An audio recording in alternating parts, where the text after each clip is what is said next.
Europe in the 15th century stood at the edge of something new, a world soon to be transformed by curiosity, ambition, and invention. Centuries of gradual change had brought the continent to a threshold, its people poised for voyages that would reshape both the maps they studied and the stories they told. But before the sails of galleons caught the Atlantic winds, before unfamiliar shorelines beckoned from the horizon, Europe itself had changed in ways that made such journeys possible, even inevitable. The roots of this transformation lay in a complex web of political upheaval and economic necessity. For generations, European merchants had relied on overland routes like the Silk Road and established Mediterranean passages to connect with the rich markets of Asia. These routes were not merely highways for silk and spices, they were arteries carrying ideas, technologies, and wealth between distant civilizations. Yet as the 15th century dawned, these familiar roads grew perilous and increasingly closed. Shifting powers in Asia and the Eastern Mediterranean, along with a patchwork of new political entities, complicated the flow of goods. Political and economic changes meant that the old ways, trading through intermediaries and threading through unstable territories, no longer offered the reliability or profits that Europe's growing merchant class demanded. The urgency to find alternatives was not simply about greed, it was about survival and competition.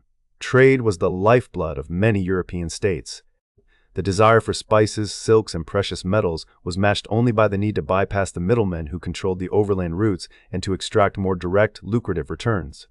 The Portuguese, for example, sought a sea route to India not out of idle curiosity, but in hopes of monopolizing the spice trade and avoiding the dangerous, time-consuming journeys overland. Yet economic motives, powerful as they were, tell only part of the story.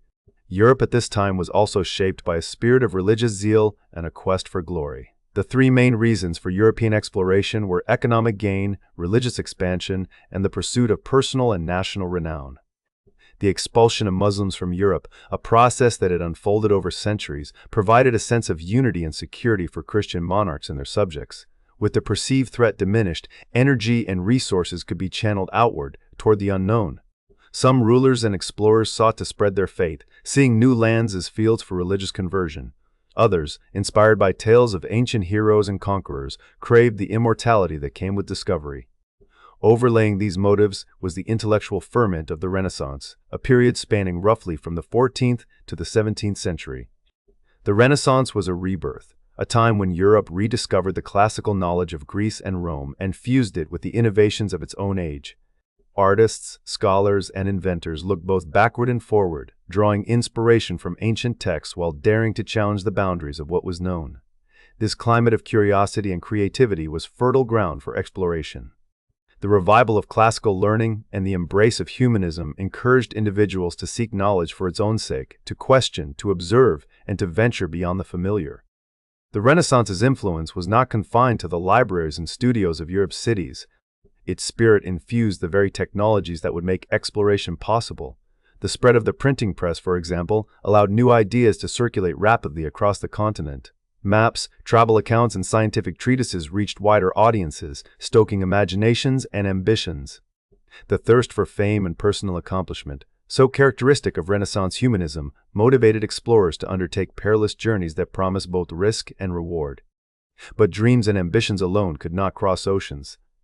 Europe's mariners needed ships that could withstand the open seas, tools to guide them across uncharted waters, and maps that described more than myth and guesswork. Here, too, the Renaissance made its mark. But the story of technological progress is one of exchange as much as invention. For centuries before the age of exploration, trade and contact with other cultures across Afro-Eurasia had brought new technologies, beliefs, and commodities to Europe. These networks, active between roughly 1200 and 1450 Common Era, set important precedents for later, more global interactions. The ships that would carry explorers to unknown shores were marvels of innovation, shaped by lessons learned from distant peoples. During the Renaissance, shipbuilding underwent dramatic improvements. Large vessels known as galleons emerged, powered by sails rather than oars. These ships were robust, capable of carrying heavy cargoes and surviving the tempests of the Atlantic. The development of the carrack and the caravel, other influential ship types, was similarly crucial, blending sturdy hulls with advanced sail plans. Such advances did not occur in isolation. European shipbuilders borrowed freely from their neighbors and predecessors. Technological breakthroughs from the Islamic world and China found their way into European design. For instance, the stern post rudder, which greatly improved steering, was an innovation from China that transformed the handling of large ships. Techniques of celestial navigation, refined by Arab and Islamic scholars, were adapted for European use. The Kamal, a simple yet effective tool for measuring latitude, originated with Arab sailors. The astrolabe, whose roots lay in the Roman Empire but which had been further developed in the Islamic world, allowed mariners to determine their position by the stars. Perhaps one of the most consequential adoptions was the magnetic compass, a Chinese invention that revolutionized navigation. With the compass, European sailors could maintain a steady course even when the sky was overcast or the coastline invisible. Lateen sails, triangular and versatile, enabled ships to sail into the wind, a critical ability for oceanic voyages. Each of these tools and techniques, whether born in Europe or borrowed from afar, made long-distance sea travel safer and more predictable. The state of maritime technology at the dawn of the Age of Exploration is well documented in the navigation charts and instruments that have survived from the 15th century. These artifacts show a growing sophistication, more accurate maps, practical navigational instruments, and a willingness to replace the medieval mappa mundi. Those symbolic, often fantastical representations of the world, with cartography grounded in observation and measurement. The Renaissance's embrace of empirical knowledge meant that explorers could depart not just with hope, but with real tools to guide them.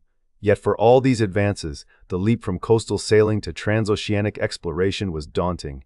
The Mediterranean and European coastlines had long been familiar to mariners, but to venture beyond, to face the vast, unpredictable Atlantic required courage and confidence in the new technologies.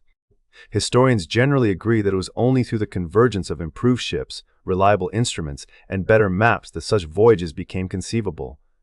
It is also important to remember that these changes did not happen overnight. The 15th century, often cited as the beginning of the Age of Exploration, was the result of decades, indeed centuries, of gradual innovation and exchange. The rise of absolute monarchies in Europe provided the political stability and resources necessary to fund ambitious expeditions. Monarchs and their advisors recognized the potential rewards of exploration, new sources of wealth, expanded influence, and the glory of discovery. The intellectual climate of the Renaissance, with its celebration of curiosity and achievement, supplied the psychological impetus.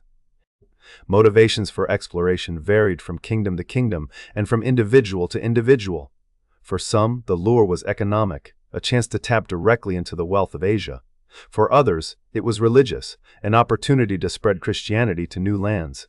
Still others were driven by the promise of fame, eager to secure their place in history. These motives were not mutually exclusive, they often overlapped and reinforced one another. A merchant might dream of riches, while a monarch envisioned both spiritual conquest and national prestige.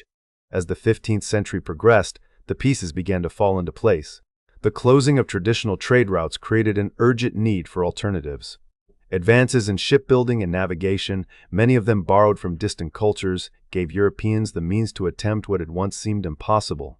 The Renaissance provided the spirit of inquiry and ambition, and the political landscape, shaped by the consolidation of power and the end of long-standing conflicts, freed resources and attention for ventures beyond Europe's shores.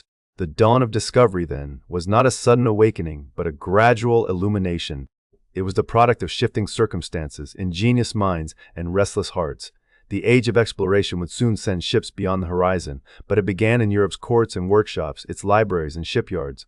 It began with a continent poised on the brink, eager, anxious, and ready to discover what lay beyond the world they knew. In the final years of the 15th century, the Atlantic Ocean loomed before European mariners as both a barrier and a promise. From the decks of sturdy ships, sailors scanned the horizon for signs of land, or, as some still believed, the edge of the world itself. The spirit of inquiry and ambition that had taken root in Europe now propelled the boldest among them into uncharted waters. This was the Age of Discovery, a period when the boundaries of maps were redrawn by the tenacity and daring of a handful of explorers. Their names, Columbus, da Gama, Magellan, would become synonymous with both triumph and tragedy as the world's continents, once separated by vast oceans, began to converge through voyages marked by courage, confusion, and consequence. In many ways, it all began with the ships. The Spanish carrack Santa Maria, the Portuguese Flor de la Mar, and the French La Grande Hermine stood as technological marvels of their era, representing the pinnacle of European shipbuilding. These vessels were crafted not only for speed but for resilience, able to withstand storms, unpredictable currents, and the relentless pounding of the open sea. They were floating laboratories, each voyage a test of hull and sail, compass and crew, navigation and nerve. The men who commanded these ships were as much gamblers as sailors, wagering their lives on the promise of riches, glory, and discoveries beyond the imagination of their countrymen. The story of Christopher Columbus is perhaps the most renowned of these early expeditions. In 1492, backed by the Spanish crown, Columbus set sail in search of a western sea route to Asia. He commanded 3 ships, with the Santa Maria as his flagship, a carrack whose broad decks and ample storage made her well suited for such an ambitious journey. For 33 days, Columbus and his crew sailed westward into uncertainty, their faith tested by the vast emptiness of the ocean and the ever-present threat of mutiny. At times, despair nearly overtook the men, and Columbus later reflected that divine guidance had seen them through. The crew's anxiety mounted with each passing day, and mutiny seemed imminent until land was finally sighted, a moment of jubilation, relief, and, for Columbus, vindication. Yet, the land Columbus reached was not Asia but the islands of the Caribbean. In his journal, Columbus described his initial encounters with the indigenous peoples, noting their openness and generosity in exchanging goods. These early meetings, as recounted in his own words, were marked by curiosity and confusion on both sides.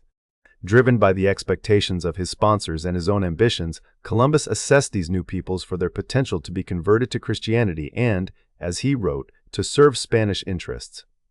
The letter he sent to Ferdinand and Isabella upon his return in 1493 emphasized the abundance and strangeness of the lands he had found, as well as his claims of sovereignty for Spain. He described the landscapes, the resources, and the people, often through the lens of opportunity for exploitation or conversion. What began as a search for a new route to Asia ended with the opening of an entirely new world to European awareness. Columbus's navigation and discoveries are detailed in his surviving journals, which provide a day-by-day account of the voyage, the challenges of keeping a restless crew in line, the careful observation of winds and currents, and the moment of landfall that changed the course of history. His arrival came at a time when Spain, newly unified after the completion of the Reconquista, was eager to assert itself as a global power. The Spanish crown's support reflected not only a hope for wealth, but also a desire to spread Christianity and to rival Portugal's growing influence on the seas. While Columbus sailed west, the Portuguese pursued an eastern route to Asia. Among the most determined of these explorers was Vasco da Gama, born around 1460, whose life's work became the fulfillment of Portugal's maritime ambitions. Da Gama inherited the legacy of Prince Henry's earlier efforts and set out in 1497 to round Africa's southern tip and reach the riches of India. His journey was no less perilous than Columbus's, perhaps even more so, for the waters around the Cape of Good Hope were notoriously treacherous, and the route to the Indian Ocean was uncharted by Europeans. Da Gama's progress is documented in ship logs, letters, royal orders, and eyewitness accounts, painting a picture of a voyage both methodical and audacious. After months at sea, enduring storms and uncertainty, Da Gama's fleet finally rounded the Cape and pressed onward. On May 20, 1498, he became the first European to reach India by sea, arriving at the vibrant port city of Calicut. This achievement established a direct trade route between Portugal and the spice markets of India, a prize that would transform European economies and global commerce. Da Gama's arrival in India marked a turning point. The Portuguese quickly recognized the value of naval power, outfitting their ships with cannon to defend themselves and intimidate rivals. Portuguese settlements soon appeared along the Indian coast as they sought to secure a foothold in the lucrative spice trade. The consequences of this contact were profound, setting the stage for centuries of interaction, sometimes cooperative, often violent, between Europe and the Indian subcontinent. Across the Atlantic and beyond, the quest for new routes continued. In 1519, a Spanish expedition led by Ferdinand Magellan set out with a goal both audacious and uncertain, to find a westward passage to the Spice Islands and, if possible, to circumnavigate the globe. The fleet that left Spain was multinational, its crew drawn from across Europe, united by the promise of fortune and the thrill of discovery. They sailed into the unknown, facing dangers that would test the limits of endurance and resolve. Magellan's voyage was marked by mutinies, starvation, and the relentless hardships of life at sea. The ships pressed through uncharted waters, at times losing hope as food supplies dwindled and scurvy took its toll. The journey was fraught with peril, not only from the elements, but from within, as tensions among the crew boiled over into open rebellion. Yet, under Magellan's leadership, the expedition pressed onward, navigating through the treacherous straits at the southern tip of South America, now known as the Strait of Magellan. Emerging into the vastness of the Pacific, the fleet faced new challenges. The distances were greater than any European had imagined, and months of hardship followed. Magellan himself would not live to see the journey's end. He was killed in the Philippines, the victim of a skirmish with local inhabitants. Yet his expedition, now under new command, pressed onward, driven by necessity and the hope of returning home. When, at last, the battered remnants of the fleet limped back to Spain in 1522, only 18 of the original 270 crew members had survived. Despite the loss and suffering, the Magellan expedition had accomplished what no one before them had: the first circumnavigation of the Earth. The impact of Magellan's voyage was immediate and far-reaching. Not only had the globe been encircled by ship for the first time, but the expedition had opened new routes for global trade and provided scientific evidence of the Earth's true circumference. The journey also underscored the diversity of Europe itself, as the crew's composition reflected the continent's many nations and languages. Magellan's circumnavigation is often seen as the first step toward a truly globalized world, connecting continents and facilitating the exchange of goods, ideas, and cultures on an unprecedented scale. These early expeditions inspired a new wave of exploration and conquest. Spanish explorers such as Hernando de Soto and Francisco Vázquez de Coronado ventured into the interior of the Americas, pushing beyond the coastlines mapped by Columbus and his contemporaries. Their journeys were fraught with hardship and often violent encounters with the indigenous peoples they met. Yet each expedition, whether successful or not, contributed to the growing body of European knowledge about the lands and peoples of the New World. The motivations that drove these explorers were as varied as the men themselves. Some sought fortune, others fame, and many justified their actions in the name of faith or service to crown and country. The challenges they faced, mutiny, starvation, disease, and the unknown, tested their abilities to the utmost. Their voyages were both acts of courage and agents of profound change, setting in motion events that would reshape the lives of millions. The Age of Discovery, in this sense, was never a simple story of triumph. Each voyage brought new knowledge but also new conflicts, as European ambitions collided with the realities of unfamiliar peoples and places. The ships that braved the world's oceans carried not only explorers, but the seeds of future empires, encounters, and exchanges that would define the centuries to come. As these great explorers returned home, some victorious, others broken by loss, their stories captured the imagination of Europe. Their letters, journals, and reports were read and debated in royal courts and merchant houses alike. The lands they described, the maps they brought back, and the tales of hardship and discovery all contributed to a sense that the world was both larger and more interconnected than anyone had previously realized. In the wake of these journeys, the old certainties of geography and culture gave way to a new era of global interaction. The voyages of Columbus, da Gama, and Magellan did not merely add new lands to European maps, they helped to weave a web of connections across oceans and continents, bringing together peoples and goods in ways that would alter the course of history. The boundaries of the known world had shifted, and with them, the possibilities of what could be achieved by ship, by courage, and by the relentless drive to explore the unknown. When European ships first arrived on distant shores, what unfolded was far more than a simple meeting of strangers. These encounters, often tense and uncertain, became the hinge on which the fate of continents would turn. In the Americas, in Africa, and across Asia, European expansion involved not only the movement of people and ships, but also the exchange of goods, ideas, and, perhaps most consequentially, diseases. The effects of these first meetings rippled outward, shaping societies and the natural world in ways few could have foreseen. For those early European arrivals, every landfall promised novelty and riches, yet the reality they encountered was far more complex. In North America, indigenous nations greeted Europeans with a mix of hospitality and caution. They offered food, knowledge of the land, and, at times, alliances, while also maintaining their sovereignty, negotiating and adapting in the face of these powerful newcomers. The initial exchanges were not one-sided. Indigenous societies were active participants in the unfolding drama. Still, beneath the surface, the balance of power was already shifting. One of the most profound exchanges was not of silver or silk, but of living things. The Columbian Exchange, as historians call it, unleashed an unprecedented movement of plants, animals, people, and diseases between the old and new worlds. From the Americas, crops such as potatoes, tomatoes, corn, cacao, and tobacco crossed the Atlantic to Europe. These new foods transformed European agriculture and diets. The potato, in particular, quickly became a staple. Its ability to thrive in poor soils and yield abundant harvests meant that populations across Ireland, Germany, and Russia would swell. Alongside corn and tomatoes, these crops enriched diets, reduced famine, and supported the growth of towns and cities. Tobacco and chocolate, once exotic novelties, soon became global commodities that would shape economies and cultures on both sides of the Atlantic. But the exchange was not benign. European ships also brought horses, cattle, pigs, and sheep to the Americas, reshaping both the environment and the ways of life of indigenous peoples. Fields once planted with maize or squash were trampled by livestock, and new weeds arrived with the seeds and soil of European cargo.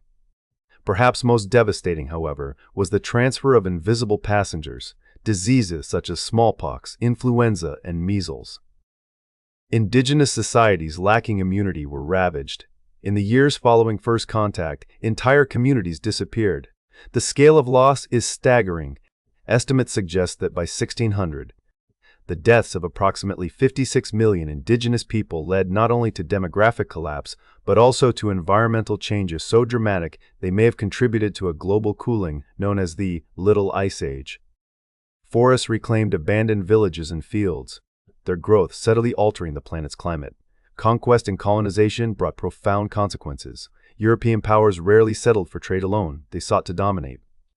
In the Americas, the Spanish and Portuguese established systems of forced labor, such as the encomienda, which granted legal rights over indigenous workers. These arrangements led to violence and exploitation on a massive scale. The conquest of empires like the Aztecs and Incas not only toppled rulers but shattered entire ways of life. Cultural suppression followed military defeat, as languages, religions, and customs were stamped out or forced to blend with those of the conquerors. The rise of settler colonial states displaced indigenous peoples who faced not only enslavement and displacement, but also genocide. European colonization was not always direct.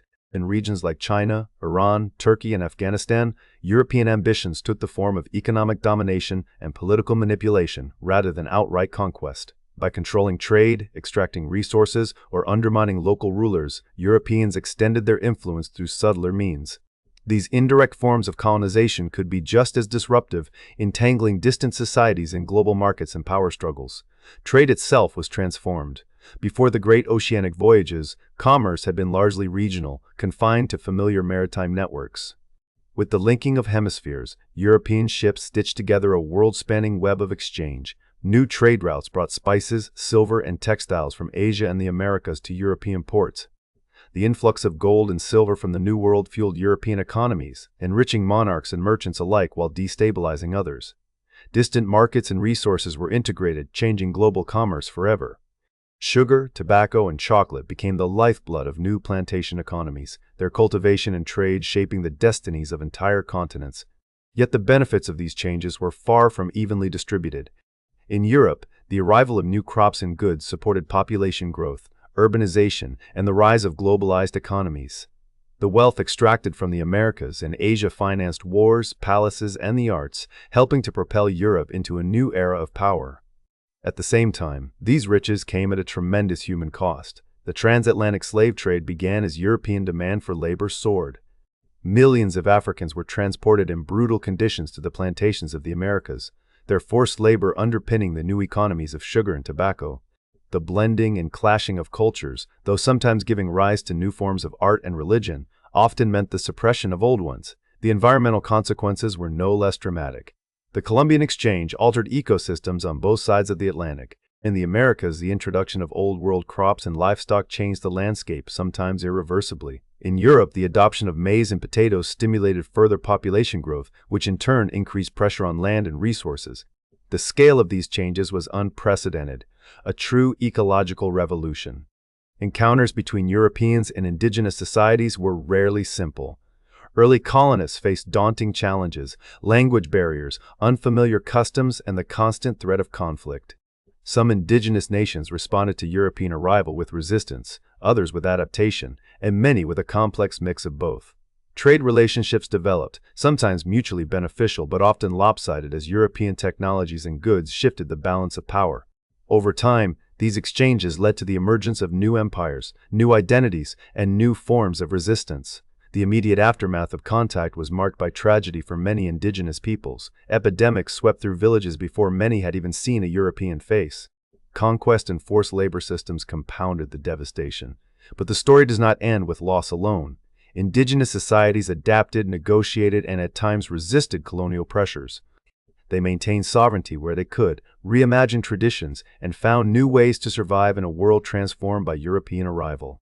Europe, for its part, was changed as well. The influx of new foods, the profits of global trade, and the challenges of governing vast overseas empires all left their mark. Political and economic power shifted not only within Europe but across the world. The creation of new trading posts and colonial administrations drew distant peoples into closer contact, sometimes through negotiation and diplomacy, often through violence and exploitation. The legacy of these encounters is deeply ambivalent. On the one hand, the age of exploration led to the integration of distant societies, the spread of new crops and goods, and the birth of what we recognize as a truly global economy.